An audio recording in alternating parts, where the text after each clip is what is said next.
Good morning, children. I welcome you all to today's session of English. And today we will be studying the chapter My Greatest Olympic Prize. And this has been written by Jesse Owens, one of the greatest athletes ever born on this earth. Right? Now, children, we this chapter deals with Olympics. So let us know certain things about it. Do you know who the founder of modern Olympic Games is? Right?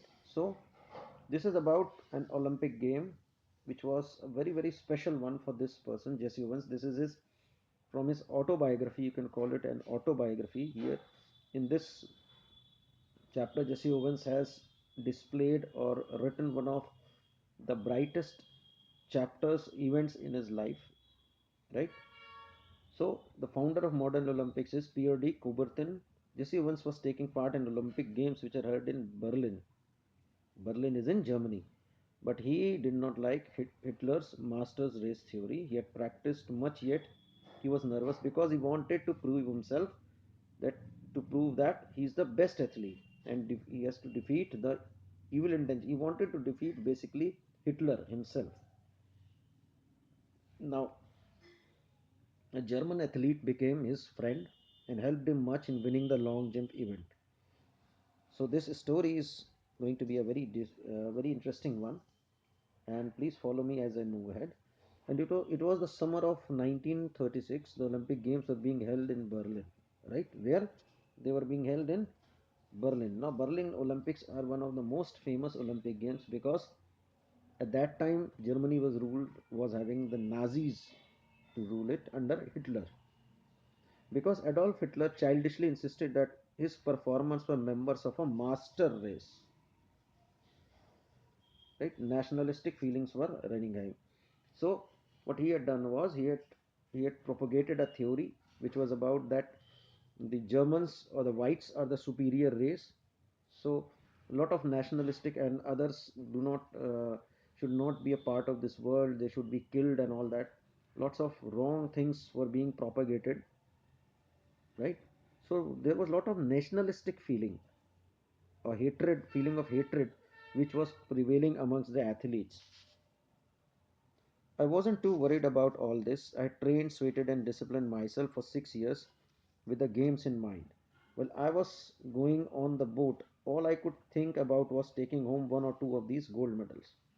I had my eye especially on the long jump event and set a year before I'd set the world record of 26 feet 8.5 inches. Right? See, this is important. You should know that what was his record, and everyone expected me to win that Olympic event easily, right? So he himself expected himself to win that Olympic Games very easily. It was for a surprise when the time came for the long jump trials. I was started to see a tall boy hitting the pit at almost 26 feet on his practice leap. So he saw a tall boy hitting the pit at almost 26 feet. And who this tall boy was? He happened to be a German named Laszlo, right? He was a German whose name was Laszlo.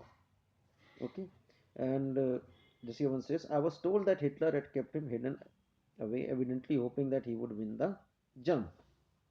Right? So he was the secret weapon of Adolf Hitler, whom Hitler had kept secretly from the world, and he was getting secret training so that he can become the world champion. I thought if long won, it would add some new support to the Nazis' Aryan superiority theory. See, this is the theory which I was referring to, Nazis' Aryan superiority theory. And according to this theory, that it is the Aryans who are the superior race in the world. And after all, I am a Negro. So Jesse Owens was a Negro. A little angry at Hitler's way, I was determined to go all out there and really show that Der Fuhrer and his master race who was superior and who wasn't. So many times, children, we get carried away by emotions, right? Emotions that we have to prove a point, I have to show who is the superior, who is the inferior, and all that, right? So Jesse Owens, too, like an ordinary human being, got carried away and he wanted to prove a point that I am the superior one. An angry athlete is an athlete who will make mistakes. Please remember this line. Like, this is very, very important one for the text as well as for your life. That whenever a person is angry, he is bound to make mistakes. As any coach will tell you, this is the coaching line which anyone will tell you. I was no exception. On the first of my three qualifying jumps, I leaped from several inches beyond the takeoff board for a non-jump. On the second jump, I was even worse. Did I come 3,000 miles for this? I thought bitterly. To fail in the trials and make a fool of myself. Right? So his confidence was shaking at that time, and he was very disappointed with he was failing in all the trials in the trials. See, he was the world record holder and he was failing in the trials. Walking a few yards from the pit, I kicked disgustedly to the ground. Suddenly, I felt a hand on my shoulder. I turned to look into the friendly blue eyes of the tall German long jumper. He had easily qualified for the finals on his first attempt. He offered me a firm handshake. Now, this is an pro idiom here, a firm handshake. It means a handshake, a hand of friendship, right? It means a hand of friendship. So he put his hand ahead in friendship. Jesse Owens, I am Luz Long. I don't think we have met. He spoke English well, though with a German twist to it.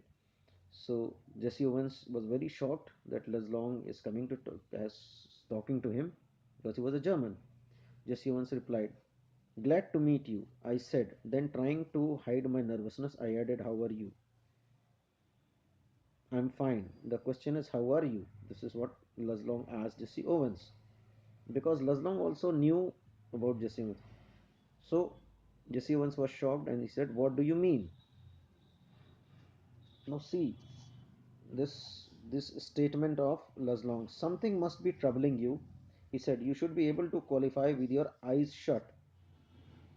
Right? So Laslong himself was also very worried because why Jesse Owens is not able to qualify for the finals, whereas this much distance is nothing for him. He has done it in the past.